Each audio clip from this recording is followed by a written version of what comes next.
Hello guys, வணக்கம். Welcome back my channel. இன்றைக்கி வந்து சாஃப்டான சப்பாத்தி மாவு எப்படி செய்கிறதுன்னு பார்க்கலாம். அது கூட வந்து ஒரு வெஜ் குருமா செஞ்சு காமிக்க போகிறேன். ஸோ இப்போ வந்து பார்த்திங்கன்னா நான் மல்டிகிரெயின் ஆசீர்வாத் மாவு வந்து எடுத்திருக்கேன். நம்ம வந்து பேக்கெட்டில் வாங்குகிற மாவு எப்போவுமே வந்து கொஞ்சம் மைதா மாவு வந்து மிக்ஸ் பண்ணுவாங்க அப்படின்னு சொல்லுவாங்க. பட் அதில் வந்து எந்த மிக்ஸ்டும் இல்லை அப்படின்னு தான் போட்டிருப்பாங்க.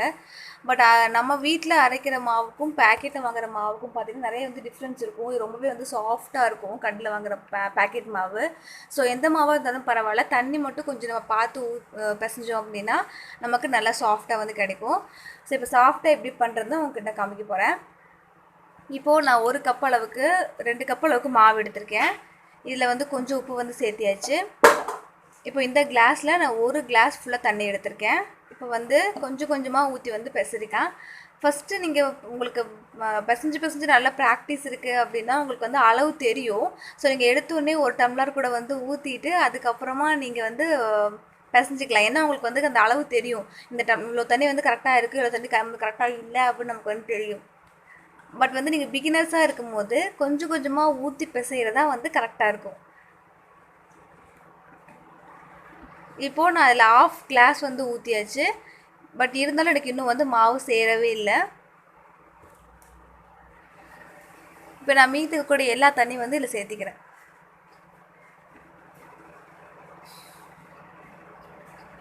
சப்பாத்தியை பொறுத்தளவு தண்ணி வந்து நிறைய விட்டு பிசையணும். பூரியை பொறுத்தளவு டைட்டாக பிசையணும். ஸோ இந்த 2 தான் டிஃப்ரெண்ட்டு. பூரிக்கு வந்து டைட்டாக பிசையும் போது எண்ணெய் வந்து உங்களுக்கு கம்மியாக குடிக்கும். சப்பாத்திக்கு வந்து தண்ணி விட்டு கொஞ்சம் லூஸாக பிசையும் போது நல்லா அந்த பஃபியும் வரும், அந்த சாஃப்ட்டும் கிடைக்கும். சப்பாத்திக்கு வந்து நீங்கள் டைட்டாக பிசைஞ்சிட்டிங்கன்னா வந்து டைமாக அப்படியே ஹார்டாகிடும் சப்பாத்தி. இப்போ வந்து நமக்கு ஒரு 3/4 பதத்துக்கு மாவு வந்து கையில் சேர்ந்து வர்ற டைமில் என்ன பண்ணணுன்னா கொஞ்சமாக வந்து சன்ஃப்ளவர் ஆயில், கடலெண்ணெய், குக்கிங் ஆயில் ஏதாவது ஒரு ஆயில் வந்து நம்ம யூஸ் பண்ணிவிட்டு கொஞ்சமாக ஒரு 2 டீஸ்பூன் இல்லை 3 டீஸ்பூன் அந்தளவுக்கு ஊற்றிட்டு எல்லா பக்கமும் சேர்ந்து வர மாதிரி மறுபடியும் கொஞ்சம் நல்லா வந்து பிசையணும். இந்த ஆயில் வந்து பார்த்திங்கன்னா நல்ல ஒரு பாண்டிங் கொடுக்கும். அதுக்காக தான் சேர்த்திக்கிறது. ஆயில் கண்டிப்பாக ஊற்றணுமா அப்படி கேட்டிங்கன்னா உங்களுக்கு அது வந்து ஆப்ஷனல் தான். இப்போ ஆயில் போட்டு நமக்கு நல்லா பிசைஞ்ச பிறகு பார்த்தீங்கன்னா இந்த மாதிரி உங்களுக்கு நல்லா கை வச்சா உள்ளே வந்து குழையிற அளவுக்கு இருக்கும். இப்போ என்ன பண்ணோம் அப்படின்னா லைட்டாக வந்து நமக்கு டஸ்டிங் பண்ணுற மாதிரி செய்யணும். இப்படி வந்து வைக்கலாம், ஒன்றும் பிரச்சனை இல்லை. பட் இது வந்து இந்த குழையிற தன்மை வந்து நமக்கு இருக்கும். அதனால நம்ம என்ன பண்ணோம்னா லைட்டாக மாவு கொஞ்சம் மேலே பிசறிட்டு கொஞ்சம் வந்து நீங்கள் டஸ்டிங் பண்ணும் போது அந்த குழையாமல் அந்த சாஃப்ட்னஸ் குழையாமல் உங்களுக்கு வந்து அந்த சாஃப்ட்னஸ் வந்து கிடைக்கும். இப்போ பாருங்கள், இப்போ மாவு வந்து நல்லா குழஞ்ச மாதிரி இருக்குது. இப்போ மேலே மாவு கொஞ்சம் டஸ்ட் பண்ணிவிட்டு அதுக்கப்புறம் நீங்கள் பிசறும் போது நல்லா அந்த சாஃப்டாக உங்களுக்கு கிடைக்கும். இது நீங்கள் கையில் பிசைஞ்சு நீங்கள் ட்ரை பண்ணி பார்க்கும்போது உங்களுக்கு கண்டிப்பாக அந்த ஃபீலிங் தெரியும். லைட்டாக மாவு டஸ்ட் பண்ணால் போதும், நிறைய டஸ்ட் பண்ண தேவையில்லை.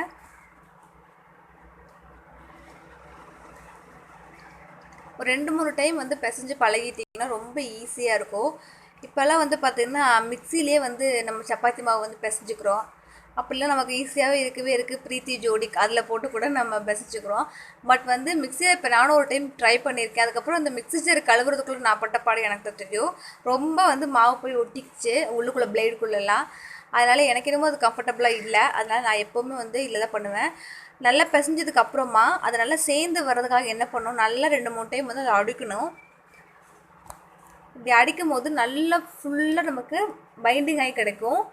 சில்வர் பாத்திரத்தில் போட்டு அடிங்க, தெரியாதனமாக கண்ணாடி பவுலில் போட்டு அடிச்சிட்டிங்கன்னா பவுல் உடஞ்சி போயிடும். சில்வர் பாத்திரத்தில் போட்டுட்டு அதுக்கப்புறம் இந்த மாதிரி அடிங்க. அதே மாதிரி சப்பாத்தி மாவு பிசையும் போது நல்லா வந்து ஒரு அகலமான பாத்திரமாக எடுத்துக்கோங்க.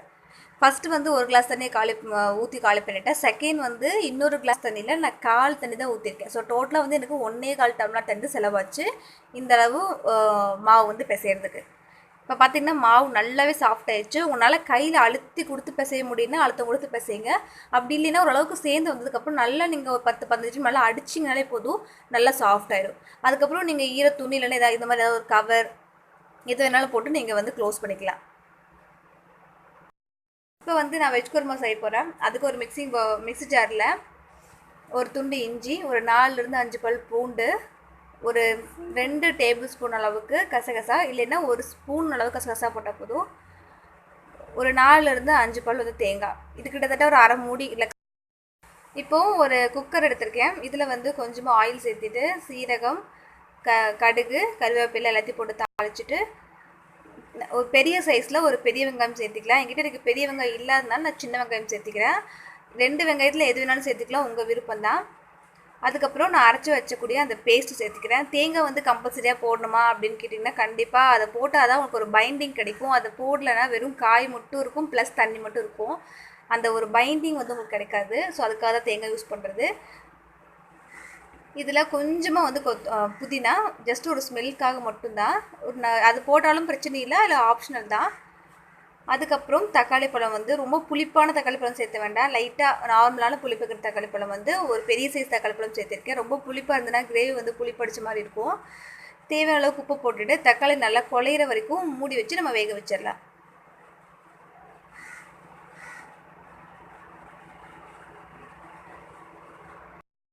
இப்போ தக்காளி நல்லா குழஞ்சி வெந்துருச்சு. இந்த ஸ்டேஜில் நான் கட் பண்ணி வச்சுருக்கக்கூடிய காய்கறி எல்லாத்தையும் போட்டுக்கிறேன். இதில் வந்து கேரட், பீன்ஸ், அதுக்கப்புறம் பொட்டேட்டோ இருக்குது. நீங்கள் வந்து சோயா பீன்ஸ் இல்லை பச்சை பட்டாணி இந்த மாதிரி எது வேணாலும் சேர்த்துற மாதிரி சேர்த்திக்கலாம். இல்லை இது கூட காலிஃப்ளவர் சேர்த்துற மாதிரி சேர்த்துக்கலாம். நம்ம விருப்பம் தான். நமக்கு எந்தெந்த காய் உள்ளே தேவைப்படுதோ எல்லாத்தையும் சேர்த்தோம்னா கொஞ்சம் டேஸ்ட் நல்லாயிருக்கும். ஸோ இப்போ எல்லா காய்கறியும் போட்டு நல்லா வந்து மிக்ஸ் பண்ணதுக்கப்புறமா கொஞ்சமாக வந்து மஞ்சள் தூள், 1லேருந்து 2 டீஸ்பூன் வந்து கரம் மசாலா. வேறு எந்த பவுடரும் இதுக்கு ஆட் பண்ணணும் அவசியம் கிடையாது. கரம் மசாலாவோட ஃப்ளேவர் மட்டுமே நமக்கு போதும், அதுவே ரொம்ப டேஸ்ட்டாக இருக்கும். கொஞ்சமாக வந்து பெருங்காயத்தூள். இதை போட்டுட்டு ரொம்ப தண்ணி ஊற்றக்கூடாது. அளவாக அந்த காய் வந்து மூழ்கிற அளவுக்கு மட்டும் தண்ணி ஊற்றினீங்கன்னா போதும். அதாவது விசில் வர அளவுக்கு ஊற்றினீங்கன்னா போதும். ரொம்ப ஊற்றினீங்கன்னா கிரேவி மாதிரி இருக்காது, கொல கொலன்னு ரொம்ப அதிகமாக போயிடும். ஒரே ஒரு விசில் விட்டிங்கன்னா போதும், நல்லா வந்து வெந்துடும் காய். சப்பாத்தி மாவு பிசைஞ்சிட்டு நான் வந்து கிரேவி வச்சுருக்கேன். ஸோ இப்போ சப்பாத்தி மாவு போட்டுடலாம். அந்த அளவு உங்களுக்கு டைம் ஊறுச்சுன்னா போதும், ரொம்ப ஊறணும் அவசியம் இல்லை. ஊறலாம், பட் எந்த அளவுக்கு ஊறுதோ அந்தளவுக்கு வந்து உங்களுக்கு நல்ல சாஃப்ட்னஸாக கிடைக்கும். கொஞ்சமாக மாவு எடுத்துகிட்டு நீங்கள் ரொம்ப ப்ரெஸ் பண்ணணும் அவசியம் இல்லை. லைட்டாக இப்படி 2 சுற்று சுற்றினாலே போதும், அது ஈஸியாக வந்து பால் மாதிரி ஆயிடும். இதுக்கப்புறம் மேலே கொஞ்சமாக வந்து மாவு டஸ்ட் பண்ணிவிட்டு இதை நம்ம வந்து தேய்ச்சிக்கலாம். நிறைய மாவு வச்சோம்னா தீஞ்சு போயிடும், அப்போல்லாம் கிடையாது. மாவு தேய்ச்சிட்டு கையில் எடுத்து 2 பக்கம் இப்படி நம்ம தட்டினோம்னா அது எக்ஸஸான மாவெல்லாம் கீழே விழுந்துடும். ரொம்ப மாவு கம்மியாக வச்சோம்னா சப்பாத்தி கட்டையில் சும்மா வந்து ஒட்டிக்கிட்டே இருக்கும். உங்களுக்கு எந்த சைஸ் வேணுமோ அந்த சைஸ் வந்து விரிச்சிடலாம். விரிச்சிட்டு நம்ம சப்பாத்தி கல்லில் போட்டு நம்ம சுட்டு எடுக்க வேண்டியதுதான். இதுக்கு தனியாக நம்ம தீலெல்லாம் காட்டணும் அப்போ தான் சாஃப்டாக இருக்கும் அந்த மாதிரிலாம் எதுவுமே கிடையாது. சும்மா கையில் இப்படி டஸ்ட் பண்ணிவிட்டு லைட்டாக வந்து ஆயில், நீங்கள் ஆயில் ஊற்றாட்டியுமே சாஃப்டாக தான் இருக்கும். உங்களுக்கு வேணும்னா லேஸாக வந்து ஆயில் வந்து ஊற்றிக்கலாம். அவ்வளோதான், நம்மளோட சூப்பரான சப்பாத்தி அண்ட் குருமா வந்து ரெடி ஆகிடுச்சு. கண்டிப்பாக நீங்கள் வீட்டில் ட்ரை பண்ணி பாருங்கள். இந்த மாதிரி சாஃப்டான சப்பாத்தி நான் சொன்ன பதத்தில் நீங்கள் பிசைஞ்சிங்கன்னா கண்டிப்பாக நான் சொன்ன மாதிரி சாஃப்டாக சப்பாத்தி உங்களுக்கு கிடைக்கும். அதே மாதிரி சப்பாத்தி வந்து வேக வைக்கும்போது ஒரே பக்கத்தில் சென்டரில் வச்சே வந்து வேக வைக்கக்கூடாது. எல்லா சைடும் வந்து சப்பாத்தி வந்து திருப்பி போட்டு வேக வைக்கணும். அப்போ தான் அந்த கார்னர் எல்லாமே வந்து வேகும். ஸோ ஐ திங்க் இந்த வீடியோ உங்களுக்கு பிடிச்சிருக்குன்னு நினைக்கிறேன். பிடிச்சிருந்தால் மறக்காமல் சேனலை சப்ஸ்கிரைப் பண்ணுங்கள். See you soon in next video. Thank you.